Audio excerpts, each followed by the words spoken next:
wa ala alihi wa sahbihi ajma'in, amma ba'du. Terus kita bersyukur kehadirat Allah Subhanahu wa taala yang tak henti-hentinya memberikan nikmat kepada kita, sehingga kewajiban kita terus bersyukur dengan menggunakan nikmat untuk taat kepada Allah Subhanahu wa taala. Salawat dan salam semoga tercurah kepada junjungan kita Nabi Muhammad Sallallahu Alaihi Wasallam. Bapak-bapak, ibu-ibu, jamaah Masjid Darul Arqam yang insya Allah dimuliakan Allah Subhanahu wa taala, yang kami cintai karena Allah, 3M dan jajarannya, serta tim dari Mas Huda. Mudah-mudahan Allah berkahi semuanya. Materi kulsub pada pagi hari ini, kuliah subuh, yaitu mengenai perlunya istighfar. Istighfar sudah tahu semua, saya yakin jamaah sudah tahu semua, yaitu mohon ampun kepada Allah Subhanahu wa taala. Kira-kira perlu nggak Pak ini, Pak? Sangat perlu ya, karena inilah satu perkara yang kita butuhkan, Pak. Kalau perkara ini tidak kita dapat, wah nanti di akhirat nggak tahu nih. Kalau orang Jawa bilang ngalamat, ya Pak Dahlan ya, ngalamat ini. Celaka kalau nggak dapat ampunan ini. Suatu amalan yang mudah, yang ringan, yang bisa dilakukan oleh semua siapa saja, maka seyogyanya ampunan ini terus kita dawamkan. Kapan istighfar ini kita lakukan? Tentu kapan saja bisa kita lakukan, Pak. Tapi Al-Quran menginformasikan ada satu waktu yang kita butuhkan untuk istighfar. Ada yang buka Al-Quran? Saya harap ada yang baca Al-Quran ya, ada yang buka mushaf atau aplikasi di HP. Kita buka Qurannya ayat 51, surat 51, surat Az-Zariyat ayat 15 sampai 18. Di situ Allah Subhanahu wa taala berfirman, ayat 15-nya, innal muttaqina fi jannatin wa uyun. Sesungguhnya orang-orang yang bertakwa itu ada di taman-taman surga dan mendapatkan mata air. Orang bertakwa, Pak, dikatakan Allah di taman surga. Kapan ini? Nanti ya, Pak ya. Nanti. Tapi ini adalah standby-nya orang bertakwa. Di taman surga pasti enak, pasti nyaman. Inilah tempat parkirnya orang bertakwa kelak. Dan ayat berikutnya, akhidina ma atahum rabbuhum. Mereka mengambil apa yang diberikan Allah kepada mereka. Ini maksudnya jaminan Allah, Pak. Orang udah standby menunggu di taman surga, Allah jamin setiap usahanya dijamin di situ. Terus kanu qabla dzalika muhsinin. Innahum kanu qabla dzalika muhsinin. Nah, karena mereka dulu sesungguhnya waktu di dunia berbuat baik. Jadi orang yang berbuat baik dituntut menjadi orang yang bertakwa dan ditempatkan di taman surga dan dijamin semuanya sama Allah Subhanahu wa taala. Walaupun yang diperbuat itu sekecil zarah, tetap Allah akan balas. Fama ya'mal misqala dzarratin khairan yarah. Maka barang siapa mengerjakan kebaikan walaupun sebesar biji zarah, niscaya Allah akan melihat balasannya. Terus ayat selanjutnya, kanu qalilan minal laili ma yahjaun. Mereka sedikit sekali tidur di waktu malam. Untuk apa ini, Pak? Orang yang bertakwa tidurnya sedikit sekali di waktu malam. Untuk apa? Untuk beribadah kepada Allah. Betul, Pak? Di antaranya tahajud, zikir, ya, pokoknya mendirikan malam. Nah, berapa sedikitnya itu? Kan dikatakan mereka tidur sedikit sekali di waktu malam.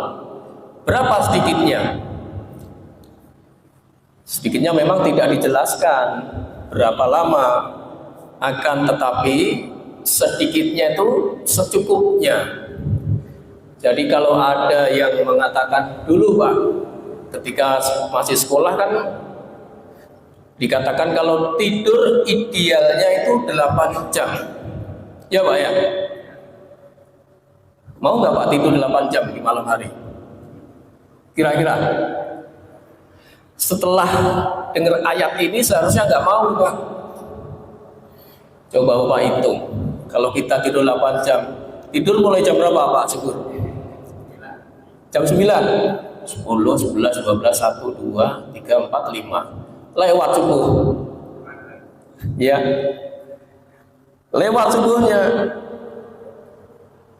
Nah, makanya sedikitnya itu adalah secukupnya. Rumusnya adalah yang penting kita bisa bangun sebelum subuh. Soalnya kan juga harus dimaklum, ada yang kerja, ada yang capek. Gak mungkin kita habis isya langsung tidur. Sebagaimana Rasulullah dikisahkan itu, kalau Rasulullah tidak ada kegiatan apapun, setelah isya beliau tidur supaya tengah malam bisa bangun. Lah kan kerja besok, Pak, nanti apa nggak ngantuk kalau tidurnya kurang? Iya, seperti Pak Maman, ada nggak Pak Maman ini? Kan malam kerja, masih kerja, nasi goreng aja habis isya masih keliling. Maka dikatakan sedikitnya itu secukupnya. Misalnya tidur jam 12, bisa bangun setengah jam atau 1 jam sebelum subuh. Untuk apa? Untuk apa, Pak? Ini untuk istighfar sebagian malamnya, untuk istighfar di ayat selanjutnya. Wa bil asharihum yastaghfirun. Dan pada akhir malam mereka memohon ampun kepada Allah. Itu loh, Pak.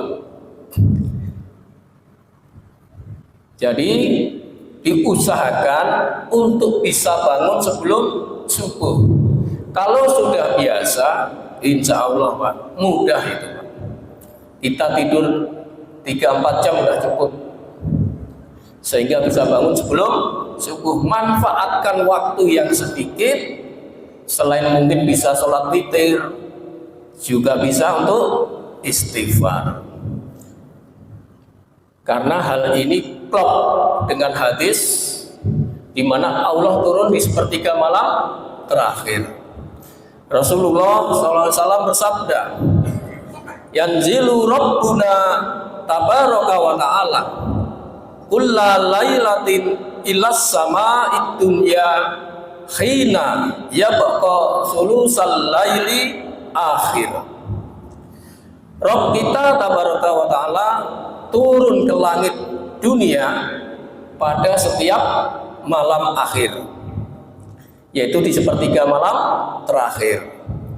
Kemudian fayaqul, kemudian Allah berfirman, man yad'uni fa astajiba lahu, barang siapa yang berdoa kepadaku akan aku kabulkan.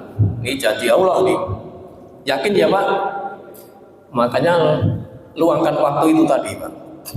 Kemudian yang kedua, wa man yas'aluni fa uhtiyahu, barang siapa yang meminta kepadaku akan aku penuhi. Dan yang ketiga, ini materinya, wa man yastaghfiru fa aghfiru lahu, dan barang siapa yang memohon ampun kepadaku pasti akan aku ampuni. Jadi manfaat bangun sebelum subuh digunakan waktu yang sebaik-baiknya untuk berdoa, meminta kepada Allah dan istighfar. Sampai sini udah bisa paham ya Pak ya? Paham? Nah kita lanjut dukungan ayatnya Pak, supaya lebih mantap. Kita buka surat Ali Imran ayat 16 dan 17. Surat ketiga. A'udzubillahi minasyaitonirrajim. Alladzina yaquluna rabbana innana amana faghfir lana dzunubana wa qina adzabannar. Yaitu orang-orang yang berdoa, ya Tuhan kami telah beriman. Berarti sudah ngaku beriman dan melakukan semua kegiatan keimanan. Maka ampunilah dosa-dosa kami dan lindungilah kami dari api neraka. Jadi mereka mohon ampun. Kapan mohon ampunnya? Ayat berikutnya, as-sabirina was-sadiqina wal qanitina wal munfikina wal mustaghfirina bil ashar. Juga orang yang sabar, orang yang benar, orang yang taat, orang yang menginfakkan hartanya, terus dan orang yang memohon ampunan pada waktu sahur atau sebelum fajar. Kok jadi tadi Pak? Az-Zariyat mengatakan sedikit sekali tidur waktu malam karena mereka mohon ampun di akhir malam. Terus kemudian Ali Imran juga mengatakan mereka memohon ampunan sebelum fajar atau waktu sahur. Ya, di orang yang sering beristighfar kepada Allah ini menurut ulama akan diberikan kesabaran, akan diberikan kebenaran, akan diberikan ketaatan dan menjadi orang yang dermawan. Tadi dikatakan as-sabirina, orang yang sabar, was-sadiqin, orang yang benar, wal qanitin, orang yang taat. Ya. Terus kemudian wal munfiqin, yaitu orang yang menginfakkan hartanya. Nah, sekarang berapa kali kita beristighfar kepada Allah? Ini ada tuntunannya, Pak. Berapa banyak kita beristighfar? Minimal 70 atau 100. Lebih nggak apa-apa. Ya, sebagaimana Rasulullah mengajarkan kepada kita semua dalam sabdanya, ya ayuhan nas fastaghfiru wa atubu illah. Wahai manusia, mohon ampunlah dan bertobatlah kepada Allah. Fa inni, kata Rasulullah, fa inni fastaghfiruhu wa atubu ilahi fi yaumi ilaihi mi'atan marrah. Maka aku minta ampun kepada Allah dan bertobat kepada Allah 100 kali dalam sehari. Hadis riwayat Muslim. Dalam riwayat lain dari Tirmizi dikatakan 70 kali. Silahkan pilih, mau 70 boleh, 100 boleh. Ini kalau kita menggunakan lafaz astaghfirullah wa atubu ilahi, ini yang paling pendek, astaghfirullah wa atubu ilahi, kita baca 100 kali, ini cuma butuh waktu 4 menitan, Pak. Sedikit sekali kan, 4 menit kita untuk istighfar kepada Allah sebanyak 100 kali. Ini sudah memenuhi sunnah, Pak. Kita mencontoh Rasulullah Sallallahu Alaihi Wasallam. Jadi itulah beberapa aktivitas seorang muslim di malam hari. Kita usahakan bisa bangun sebelum subuh untuk beristighfar kepada Allah dan menggunakan waktu-waktu yang lain untuk ibadah kepada Allah. Nah, kemudian keutamaan istighfar. Keutamanya tentu sangat banyak, tetapi mungkin saya sebutkan 2 atau 3 mungkin. Yang pertama, keutamaan orang yang senantiasa istighfar ini akan diberikan rizki. Tapi jangan salah paham, rizki ini tidak selalu dalam bentuk uang. Rizki itu bisa materi dan non materi. Juga bisa nanti orang yang senantiasa istighfar, ini bagi orang yang baru nikah belum punya keturunan, akan Allah berikan keturunan. Bisa juga banyak kebaikan. Kita buka dalilnya di surat Nuh, surat ke-71 ayat 10 dan 11. A'udzubillahi minasyaitonirrajim. Fa qultu astaghfiru rabbakum innahu kana ghaffara. Maka aku berkata kepada mereka, kata Nabi Nuh, mohonlah ampun kepada Tuhanmu. Sungguh Allah itu Maha Pengampun. Lalu di ayat berikutnya, yursilis sama alaikum midrara. Jadi setelah mohon ampun, maka dikatakan di ayat berikutnya, niscaya Allah akan menurunkan hujan yang lebat kepada kamu. Nah, ini para mufasir mengatakan hujan yang lebat ini bisa 2 makna. Yang pertama memang bisa hujan, fisiknya hujan karena musim kering. Yang kedua bisa dalam bentuk rizki. Hujan itu kan rahmat. Rahmat itu rezeki bagi kita semua. Tapi itu tadi, jangan salah paham dengan rizki. Kita diberi sehat, udah rezeki yang luar biasa, Pak.